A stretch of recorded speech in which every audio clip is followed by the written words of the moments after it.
जी captain साहब, क्या खास आज जो मेन बिंदु रहे हैं, जो रेजोल्यूशन ये प्रस्ताव पारित किया आपने, कौन कौन से रहे हैं जिन पे आपने आज फैसला लिया है? तो मेन सबसे बड़ा तो था कि जो आपस में कम्युनिकेशन गैप था टोलों के बीच में, सभी टोल अपने अपने मुद्दे अलग अलग तरीके से बैठे थे, अलग अलग तरीके से चला रहे थे। किसी के पास किसान संयुक्त मोर्चा की कॉल पहुंचती थी, किसी के पास नहीं पहुंचती थी, कुछ अपने लोकल मुद्दों के हिसाब से भी चल रहे थे।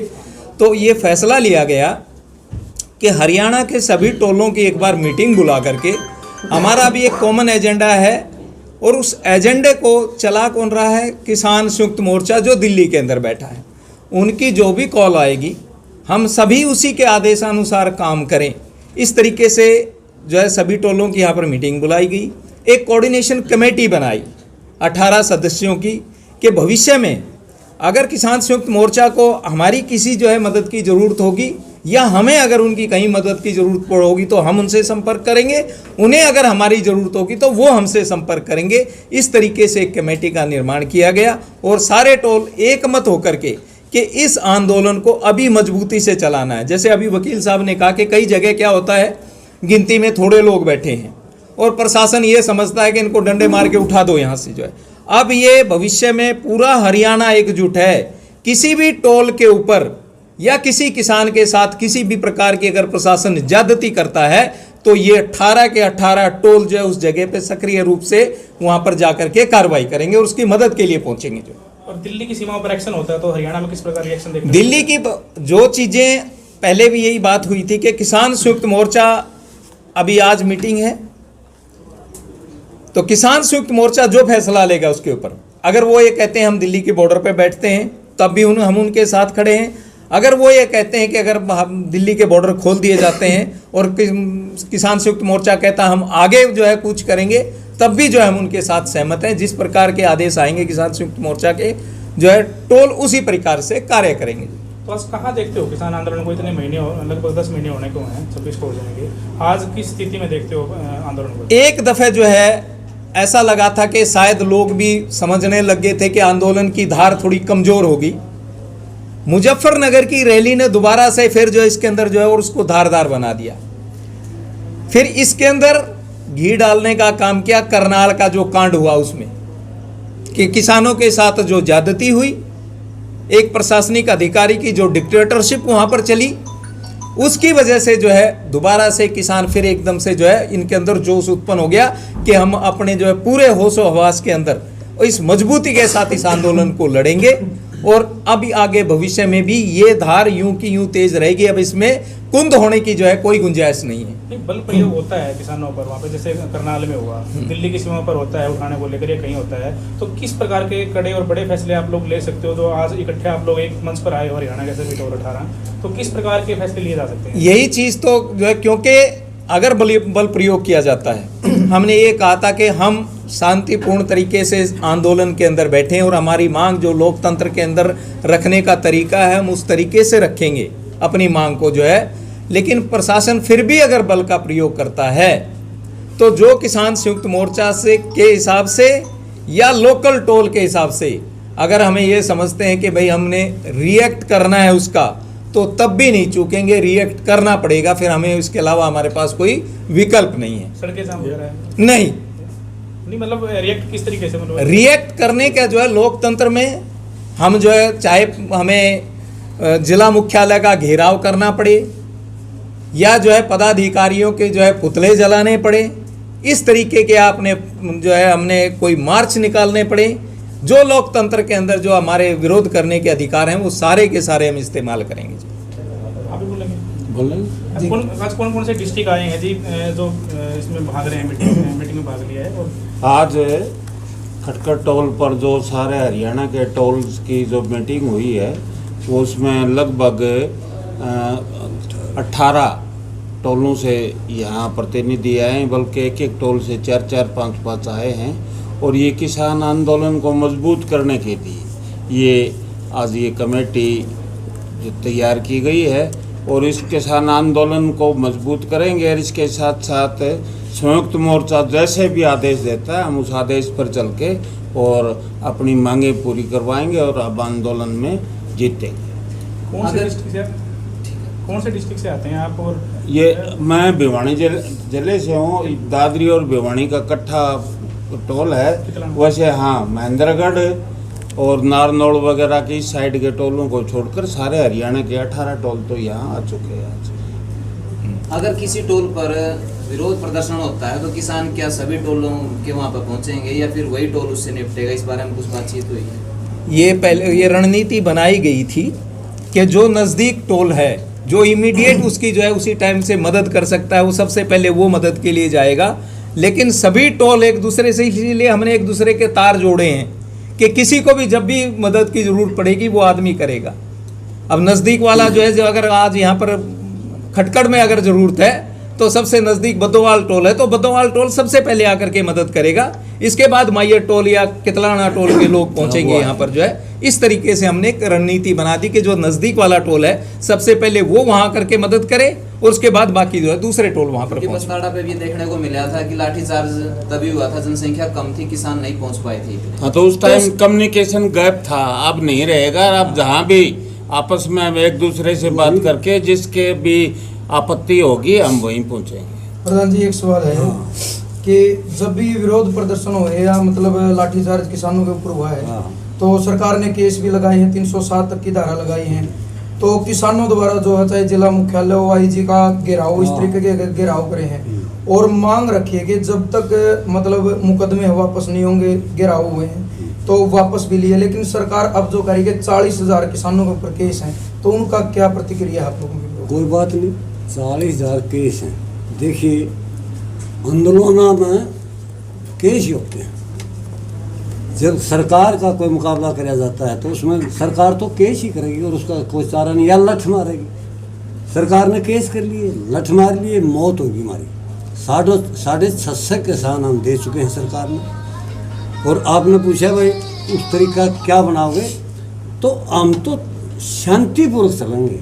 ये भी एक सवाल आया था विजेंद्र की तरफ से, भी फिर क्या करेंगे, शांतिपूर्वक रहेंगे हम। पानी मारो, लाठी मारो, गोली मारो, लेकिन उल्टे वापिस जिंदे घर नहीं जाएंगे। ये हमारा ये पूरा संयुक्त किसान मोर्चा का भी ऑर्डर है और हमारे जो हरियाणा के टोल हैं इसीलिए तो आज मीटिंग बुलाई है कि भाई हम सरकार ऐसा काम आज तक हरियाणा में करे नहीं। जो 9.5 महीने कोई भी हमने हानि नहीं पहुँचाई है, एक बेर की हानि नहीं पहुँचाई है, पत्ते की हानि नहीं पहुँचाई है, किसी रेडी वाले की हानि नहीं पहुँचाई है, किसी किस्म की हमने हानि नहीं पहुँचाई है। लेकिन काले कानून वापिस और MFC पर गारंटी लेके तो हम रहेंगे भाई, ये हमारा मुद्दा इतनी शांति दिखाने के बावजूद गृह मंत्री का बयान था कि ये किसान आंदोलन को नहीं तो गदर मचा रही है। ये गृह मंत्री का बयान था जो गदर कहा नहीं सुना। जो उस भाई से कोई पूछ से भाई गदर क्या चीज़ होती है, गदर तो सरकार मचा रही है। और फिर हम सेंट्रल सरकार से मांग रहे हैं, हाँ 3 काले कानून तो हरियाणा का तो दखल नहीं। हरियाणा की सरकार की तो एक जिम्मेवारी आ गई हमारे ऊपर, लठ मारना, रोड रोकने। हमारा पंजाब भाई आया तब उसने रोड रोक के किले काटी और फिर भी किसान हरियाणा किसानों ने मदद करके बॉर्डर पर पहुँचा। फिर बॉर्डर पर उन्होंने किले काट दी, पत्थर ला दिए। अगर उसका फोटो देखा तो जो यहाँ कोई पाकिस्तान का अटैक आने वाला है ऐसा हाल कर दिया है। कांटीले तार ला दिए जो कि किसान बिनी गौर गमैया में लगाते वो लगा दिए। और फिर अनिल बीज का सवाल आ, अनिल बीज का मैं अध्यक्षता करूँगा। भाई अनिल बीज तो किस चीज़ की अध्यक्षता करेगा?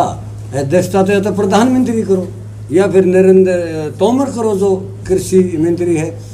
आप अध्यक्षता, आप हमारी अध्यक्षता ना करो, आप सरकार को बताओ कि भाई हमारा हरियाणा जल है, मर है, खप लिए, 650 आदमी घायल हो रही।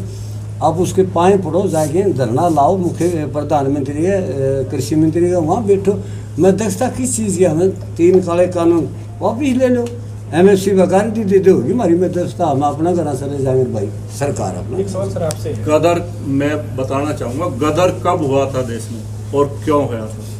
ये जो गदर शब्द आया है, गदर तब हुआ था जब अंग्रेजों के अत्याचार पूरे देश पर बेतहाशा बढ़ गए थे, जनता में त्राही थी, तब गदर हुआ था। आज भी सरकार, तब भी सरकार ने अत्याचार किए थे। आज भी सरकार जो है अत्याचार कर रही है।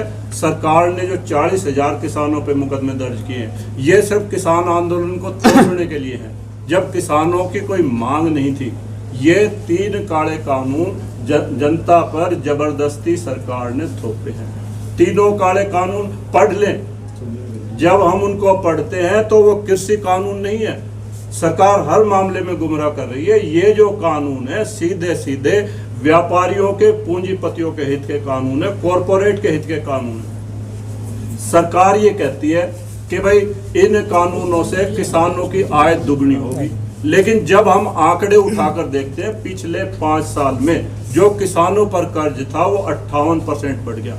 अभी सर्वे रिपोर्ट आई है, तो दुगनी आय कैसी होगी? और दुगनी आय कब तक करने की कह रहे थे कि 2022 तक। 2022 तो आ गया, 3 महीने बाकी हैं और 58% किसानों का कर्ज बढ़ गया, तो दुगने नहीं हो रहे, किसानों पर अत्याचार बढ़ रहे हैं। दूसरा, सरकार जो है बार बार ये कहती है किसानों पर लगे हुए प्रतिबंध हटा दिए। सरकार ये नहीं बता पाई आज तक कि किसानों पर लगे हुए कौन से प्रतिबंध हटा दिए, जबकि किसानों ने संसद लगाकर, किसान संसद लगाकर उसमें भी बताया और सरकार को भी इनवाइट किया था कि वो आए और सुने। जो पूंजीपति हैं, कॉरपोरेट हैं, उन पे जो सबसे पहला प्रतिबंध हटाया है वो पूंजीपति कॉरपोरेट का हटाया। पहले 1955 में जब एसेंशियल कमोडिटी एक्ट बना था तो कोई भी व्यक्ति एक लिमिट से ज़्यादा स्टोरेज नहीं कर सकता था। अब सरकार ने उनसे प्रतिबंध हटा दिया और जो कॉरपोरेट है वो कितनी भी वो कर सकता, स्टॉक कर सकता। तो ये किसका प्रतिबंध हटाया? ये पूंजीपति कॉरपोरेट का हटाया। अब सर पहले पूंजीपति जो है कहीं भी नहीं खरीद सकता था।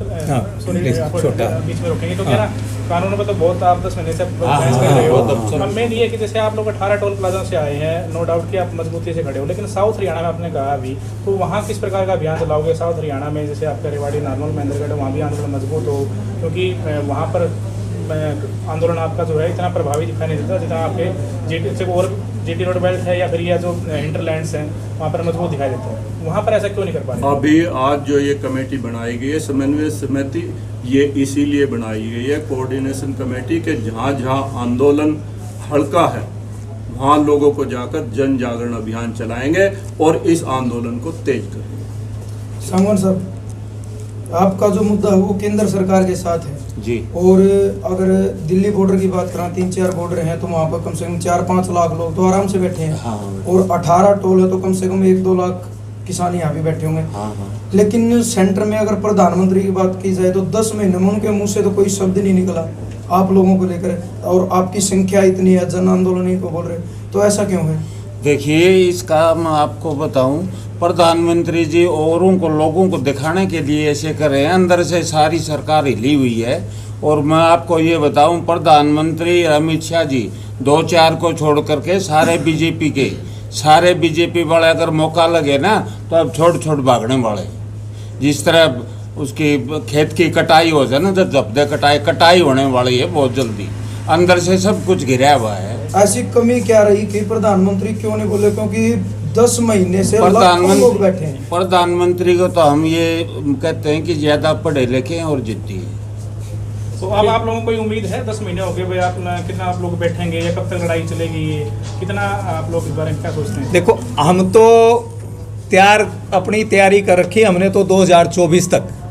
अब ये सरकार के ऊपर है कि वो कब तक मानती है। हाँ, बात तो क्योंकि अभी जो कह रहे थे जो प्रधानमंत्री संवेदनहीन, मैं इनको अपने प्रधानमंत्री जी संवेदनहीन हैं, संवेदना नहीं है इनके मन में, ये सिर्फ दिखावा करते हैं और अहंकार है इनके अंदर, अहंकारी हैं।